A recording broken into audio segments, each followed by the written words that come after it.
صدقہ فطر کس پر واجب ہے؟ صدقہ فطر ہر شخص پر واجب ہے یا صرف صاحب نصاب پر؟ نیز صدقہ فطر کا نصاب کیا ہے؟ عام آدمی اور امیر آدمی دونوں کے بارے میں بتا دیں۔ آفتاب صاحب لاہور سے۔ دیکھیں، صدقہ فطر اس پر واجب ہے جس پر قربانی واجب ہے اور جو زکوٰۃ لے نہیں سکتا، یعنی جس پہ زکوٰۃ واجب ہے اس پہ تو بہرحال صدقہ فطر واجب ہے۔ یعنی تین قسم کے لوگ ہوتے ہیں، ایک مالدار، ایک متوسط اور ایک غریب۔ مالدار جس پر زکوٰۃ دینا واجب ہو، متوسط جس پہ زکوٰۃ دینا واجب تو نہ ہو لیکن زکوٰۃ وہ لے بھی نہ سکتا ہو، اور غریب اسے کہتے ہیں جو زکوٰۃ لے سکتا ہو۔ تو یہ جو متوسط ہے نا، اس پہ زکوٰۃ تو واجب نہیں ہوتی لیکن صدقہ فطر اس پہ واجب ہوتا ہے اور قربانی بھی واجب ہوتی ہے۔ متوسط کسے کہتے ہیں؟ یعنی درمیانہ طبقہ کسے کہتے ہیں؟ کہ جن کے پاس 5 چیزیں کا مجموعہ 52.5 تولہ چاندی کے برابر ہو۔ 5 چیزیں کون کون سی؟ سونا، چاندی، تجارتی مال۔ تجارتی مال کا مطلب ہوتا ہے وہ سامان جو بیچنے کے لیے خریدا ہو آپ نے، اور چوتھی چیز ہے کیش اماؤنٹ، اور 5ویں چیز ہے وہ سامان جو پورے سال بھی استعمال نہ ہوتا ہو۔ تو کسی کے پاس ایسے 5 چیزوں میں سے 5 یا 4 یا 3 یا کوئی 2 یا کوئی ایک چیز کا مجموعہ 52.5 تولہ چاندی کے برابر ہو جاتا ہے، جو میرا خیال ہے آج کل 70-80 ہزار روپے اس کی ویلیو چل رہی ہے، تو پھر ایسے شخص پہ صدقہ فطر واجب ہے۔ مثال کے طور پر سونا اگر آپ کے پاس ہے تو سمجھ لیں صدقہ، بشرطے کہ قرضہ نہ ہو، ایسا نہ ہو یہ چیزیں ہوں لیکن قرضہ اس سے زیادہ ہے تو پھر نہیں ہوگا۔ تو لم سم آپ یوں اندازہ لگا سکتے ہیں کہ جس کے پاس سونا ہوتا ہے، قرضہ بھی نہ ہو اس کے اوپر، پہلے یہ میں بتا دوں، تو سونا ہے جس کے پاس عام طور پر اس پہ صدقہ فطر واجب ہوتا ہے۔ اگر آپ کے پاس چاندی ہے ایک وافر مقدار میں 52.5 تولہ یا اس کے قریب اور سونا بھی ہو اس کے ساتھ، تو ابھی آپ پر صدقہ فطر واجب ہے۔ اگر آپ کے پاس کیش اماؤنٹ 70-80 ہزار تک کا پڑا ہوا ہے تو بھی آپ پر صدقہ فطر واجب ہے۔ اگر آپ کے پاس ضرورت سے زیادہ سامان اتنا پڑا ہوا ہے، تجارتی مال پڑا ہوا ہے، تجارتی مال کا مطلب آپ کی دکان ہے، آپ نے بہت سارا سامان ڈالا ہوا ہے بیچنے کے لیے، تو اکثر وہ سامان کی ویلیو 70-80 ہزار تک ہوتی ہے۔ یا آپ کے پاس کوئی ایسی چیز پڑی ہوئی ہے جو پورے سال استعمال نہیں ہو رہی، جیسے ایک پراپرٹی ہے، پلاٹ ہے، وہ نہ آپ نے کرائے پر دیا ہوا ہے نہ اس پہ گھر بنا ہوا ہے آپ کا، وہ ویسے ہی پڑا ہوا ہے، پورے سال استعمال نہیں ہو رہا وہ، تو اس پہ بھی آپ پر صدقہ فطر واجب ہے۔ تو یہ لمسم ایک اندازہ ہے صدقہ فطر کا، اور دینا کس کی طرف سے؟ اپنے نابالغ بچوں کی طرف سے، اپنی طرف سے اور نابالغ بچوں کی طرف سے۔ صدقہ فطر کس پر واجب ہے؟ ایک تو یہ یاد رکھیں، بڑی آسان سی بات ہے، جس بندے پر صاحب نصاب ہے اس کا زکوٰۃ فرض ہے، ایسے بندے پر صدقہ فطر بھی واجب ہے۔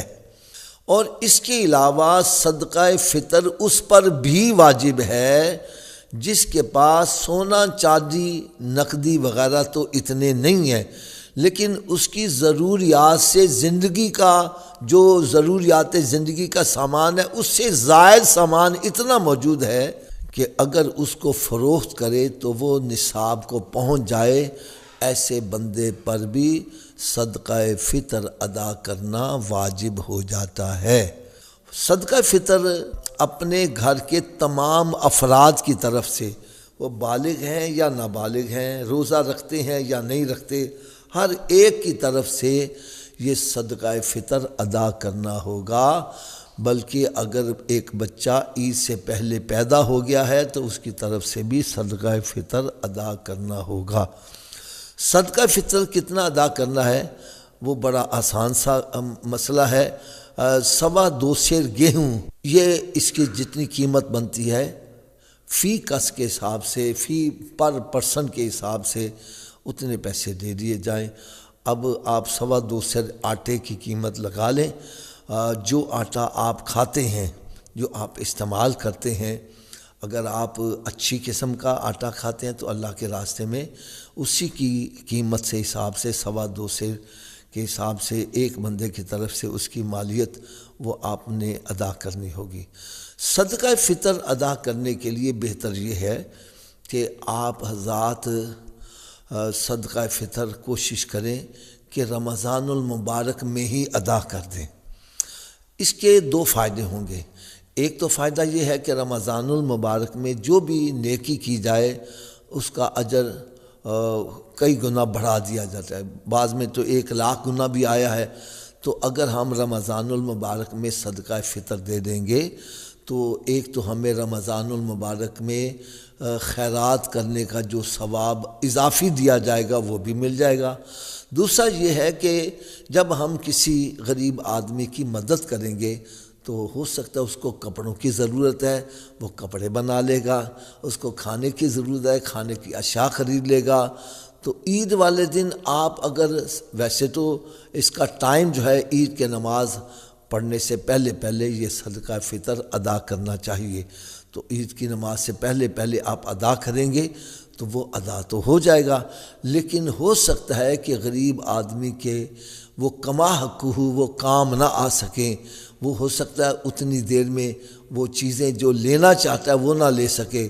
اگر آپ رمضان المبارک میں ہی دے دیتے ہیں تو اس کا فائدہ یہ ہوگا، رمضان کی برکتیں بھی حاصل ہو جائیں گی اور غریب آدمی کا بھلا بھی ہو جائے گا، وہ اپنی ضروریات کی زندگی کی چیزیں خرید بھی لے گا۔ اور صدقہ فطر دینے کے لیے سب سے بہتر طریقہ یہ ہے کہ اپنی خاندان کے اندر آپ حضرات دیکھیں، اگر کوئی خاندان کے اندر میں ہے تو آپ اس کی مدد کریں، اس سے آپ کا صدقہ فطر بھی ادا ہوگا اور صلہ رحمی کا ثواب بھی ملے گا۔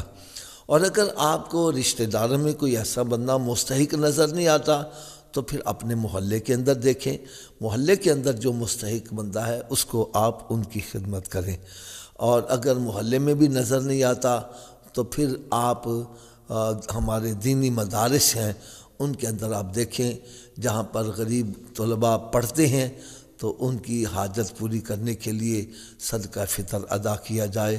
اور ویسے بھی علماء کرام فرماتے ہیں ایسی جگہ پر اپنا مال خرچ کرنا جس سے اسلام کو عظمت حاصل ہو، لوگ دین کی طرف راغب ہوں، تو وہاں پر مال خرچ کرنے کا بہت زیادہ اجر و ثواب ملتا ہے۔